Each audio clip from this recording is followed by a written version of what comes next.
Excellent morning to be in the Word. We're going to be looking at the miracles of John today. Yesterday we looked at the wedding of Cana and the water and the wine, which was Jesus' first miracle, and how we can relate that to us today. Um, faith, walking in faith. When Jesus tells us to fill 6 jugs of water, we do it. And that means if there's something we don't understand, we do it. So, on to today, we'll be looking at Jesus back in Cana again. He had done some traveling. Um, he turned a lot of people to the way, and this is John 5, verse 46. We'll pick it up right there. John 5:46 says, "As he traveled through Galilee, he came to Cana, where he had turned the water into wine. There was a government official in nearby Capernaum whose son was very sick. When he heard that Jesus had come to Judea from Judea to Galilee, he went and begged Jesus to come to Capernaum to heal his son, who was about to die. Jesus asked, 'Will you never believe in me unless you see a miraculous sign and wonders?' The official pleaded, 'Lord, please come now, before my little one dies.' Then Jesus told him, 'Go home, and your son will live.'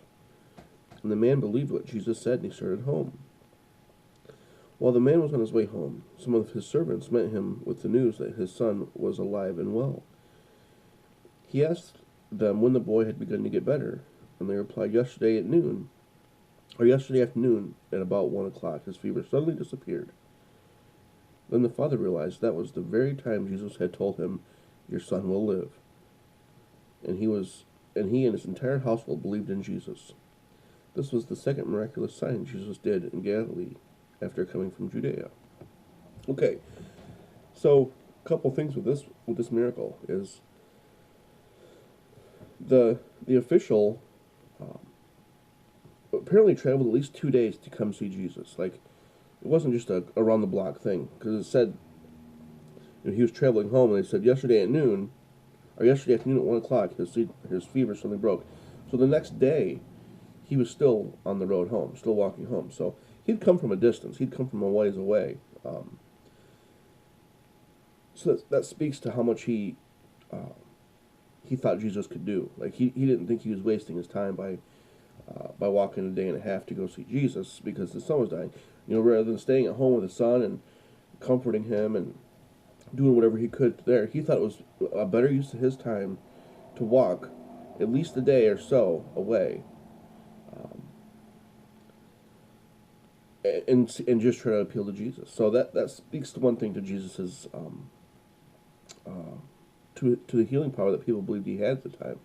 And this was just early on in his ministry too. This wasn't like he'd been doing this for years and years. This was just early on in his ministry. So that's the one thing. Second is the official one didn't understand the way that Jesus can operate. I mean, I think we all kind of limit Jesus in a way, or limit God in a way. Is um, the official wanted Jesus to come to his house and do something. Like, he thought Jesus had to come and do something. And what he didn't understand is Jesus doesn't have to. Jesus can heal a lot of different ways. He doesn't have to be hovering over, hand on the forehead. You know, he can heal from miles and miles away. And that was one thing that maybe the official didn't understand at that time, how that exactly worked. I think a lot of us don't understand that. Like, um, faith in Jesus can do a lot of stuff. It can make a big difference in times when maybe we don't even understand how much of a difference our faith can make. So that's the second thing. And then third is the comment when Jesus made. It almost sounds like he's rebuking the guy, but he's not. He says, "Will you never believe in me unless you see miraculous signs and wonders?" So what Jesus is saying is, you have to see it to believe it. I want people who will believe it, and then they can see it. And that's what ended up happening with this guy. He trusted Jesus at his word. Jesus said, "Go home, your son's healed." And it says, and the man believed what Jesus said, and he started home. Do we believe what Jesus says? Are we trusting Jesus for today and tomorrow and for beyond?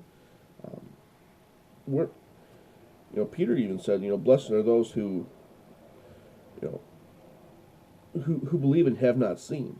You know, Peter lived in a time where everyone saw and still didn't believe, and we're living in a time when we haven't seen firsthand these miracles. I mean, we've seen them happen because they happen every day, but we haven't seen Jesus walking the earth and casting out demons and doing all the stuff that he did. But yet we believe. So that's a blessed state to be in. So anyway, look, that's the idea for today. Is do you have to?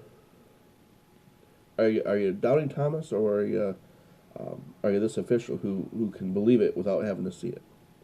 That's the trick, man. If you can believe it, you'll see it. If you have to see it to believe it, you'll never believe it. That's just how that works. That's why so many people maybe don't know Christ. But blessed are those who can believe it and not have to see it. So, and once you do believe it, you will see it. So, that's the message for today. I hope it was good. I hope you enjoyed it. I hope to see you at church, Whole Life Church. We're on US 12 across from Dollar General. We'll see you Sundays at 10.